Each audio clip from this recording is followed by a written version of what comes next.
Good day to my future employer. My name is Normina Sultan Rivera. I am 31 years old from Dasmariñas City, Cavite, Philippines. I am happily married with a 4-year-old son. We are 3 siblings of our family. I have 2 brothers and 1 sister. I am a high school graduate. I had work experience as a domestic helper in Kuwait for 2 years services for members of the family. Children ages 2 years old and 5 years old. One couple ages 32 years old and 34 years old. My main duties are general cleaning, cooking, washing dishes, doing laundry, ironing, and taking care of baby.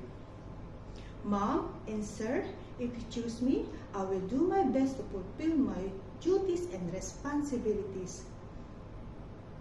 I am responsible, honest, kind, hardworking, and willing to learn that given tasks to me. And I promise I will finish my contract as long as you need and taking care of baby as my own son. Thank you, Mom and Sir, and God bless.